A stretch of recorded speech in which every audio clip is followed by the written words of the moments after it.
सर्वांना स्वागत आहे तुम्हा सर्वांचं आपल्या ऍक्टिव्ह करिश्मा युट्यूब चॅनलमध्ये। बघा, अंगणवाडी सेविकांसाठी, अंगणवाडी मदतनीससाठी अत्यंत महत्त्वाची माहिती आपल्या समोर आलेली आहे।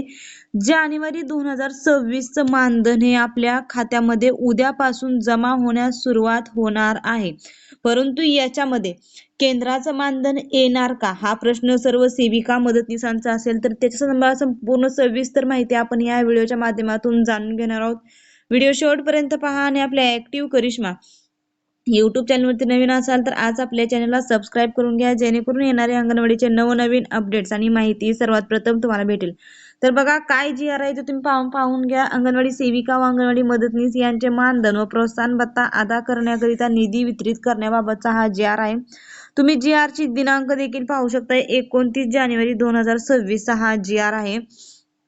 तर या GR मध्ये काय शासन निर्णय झाला हे थोडक्यात जाणून घेऊया, मग आपण आपल्याला केंद्राचं मानधन भेटणार का नाही, संघटनेकडून आपल्याला काय माहिती मिळाली हे जाणून घेऊया। तर बघा काय म्हटलेलं आहे, आयुक्त एकात्मिक बाल विकास सेवा योजना नवी मुंबई यांच्या अधीनस्थ एकात्मिक बाल विकास सेवा योजना ही केंद्र पुरस्कृत योजना राबवण्यात येते।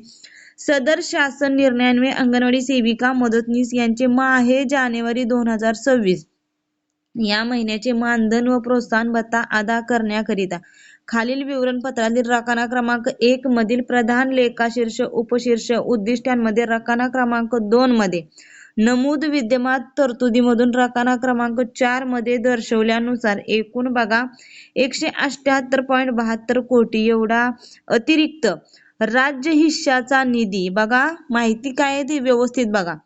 राज्य हिश्शाचा निधी हा आयुक्त एकात्मिक बाल विकास सेवा योजना यांना वितरित व खर्च करण्यास शासन मान्यता देण्यात आलेली आहे। तुम्ही पाहू शकता 178.72 कोटी हा राज्य शासनाचा निधी आयुक्त एकात्मिक बाल विकास सेवा योजना यांच्याकडे जमा करण्यात आलेला आहे। तो जमा करण्यात आलेला आहे, तो अंगणवाडी सेविका मदतनीसांच्या खात्यामध्ये उद्यापासूनच जमा होण्यास सुरुवात होणार आहे। आता इथं बघा पुढे काय म्हटलेलं आहे, आयुक्त एकात्मिक बाल विकास सेवा योजना नवी मुंबई यांनी वित्त विभागाच्या दिनांक 7/4/2025 मधील परिपत्रकानुसार दिलेल्या सूचना विचारात घेऊन सदर निधी विहित पद्धतीने उपाययोजनात कार्यवाही पूर्ण करावी, अशी माहिती आपल्या समोर आलेली आहे। आणि हे महत्वपूर्ण शासन निर्णय हा आपल्या समोर आलेला आहे। तुम्हाला जर हा शासन निर्णय पाहिजे असेल तर www.maharashtragovernment.in या संकेतस्थळावर जाऊन तुम्ही हा शासन निर्णय पाहू शकता। आता महत्वाचा मुद्दा इथं आपल्या समोर आला की अगोदरच आपल्याला डिसेंबर महिन्याचं केंद्राचं मानधन जमा झालेलं नाहीये, मग जानेवारीचं पण फक्त राज्याचंच मानधन जमा होणार का, तर हो, संघटनेकडे देखील आम्ही त्याची विचारणा केलेली आहे। संघटनेने आयुक्त कार्यालयात कॉल करून विचारलेला आहे, फक्त राज्याचाच आपल्याला म्हणजे राज्याचा जो हिश्शाचा मानधन आहे तेवढंच अंगणवाडी सेविकांना, तेवढंच अंगणवाडी मदतनीसांना जमा होणार आहे। केंद्राकडून अंगणवाडी सेविका मदतनीसांच्या मानधनाची जे पैशाची तरतूद असते ती करण्यात आलेली नाहीये, त्याच्यामुळे केंद्राचं मानधन भेटणार नाहीये।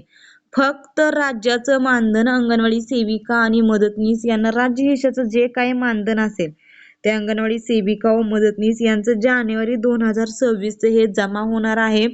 डिसेंबरचं अंगणवाडी काही ठिकाणी मदतनीसांचं जमा झालेलं आहे पूर्णपणे, आमच्या इथं पण झालेलं आहे, परंतु डिसेंबरचं ज्यांच्या सेविकांचं केंद्राचं आणि मदतनीसांचं देखील राहिलेलं आहे त्यांच्या मानधनाबद्दल सध्या कोणतीही अपडेट आलेली नाहीये। फक्त राज्य हिश्शाचा आपला जो काही हिस्सा आहे तो उद्यापासून सेविका मदतनीसांच्या खात्यामध्ये जमा होणार आहे। अजून एक महत्वाची गोष्ट म्हणजे की आपल्या आता मानधन जमा होण्यासाठी SNA प्रणाली लागू केली आहे।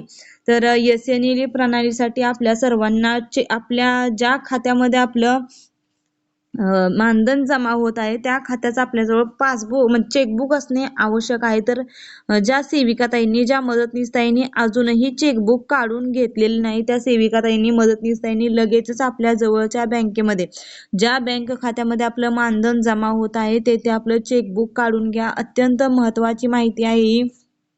सुपरवायझर मॅडमच्या आदेशानुसार आम्ही सर्वांनी चेकबुक काढलेले आहेत। तुम्हाला देखील ती माहिती उशिरा कळाली तर मग परत तुमचं नुकसान होऊ नये, तुम्हाला मानधन भेटण्यास लेट होऊ शकते। त्यामुळे सर्व सेविकाताईंना, मदतनीसताईंना माझी या व्हिडिओच्या माध्यमातून एकच विनंती आहे की तुम्ही सर्वांनी चेकबुक काढून घ्या। फक्त असं होत नसते की एकाच सेविकेंना मागितलं, सर्वांना संपूर्ण महाराष्ट्रभरात ही चेकबुक मागितलेलं आहे. त्यामुळे ज्यांनी चेकबुक काढलेलं नाहीये त्या सर्वांनी चेकबुक काढून घ्या. हा व्हिडिओ आणि ही माहिती अत्यंत महत्त्वाची आहे. जास्तीत जास्त अंगणवाडी सेविका ताईंना, मदतनीस ताईंना शेअर करा आणि अशाच फक्त आणि फक्त अंगणवाडी संदर्भात योग्य आणि खात्रीशीर माहितीसाठी तुम्ही आजच आपल्या ऍक्टिव्ह करिश्मा YouTube चॅनलला सबस्क्राईब करा. व्हिडिओ आवडला असेल तर एक लाईक नक्कीच करा. अजूनही ताईंनो तुमच्या काही अडचणी किंवा समस्या असेल तर नक्कीच मला कमेंट करून कळवा. मी तुमच्या कमेंटचं उत्तर देण्याचा नक्कीच प्रयत्न करेन. धन्यवाद.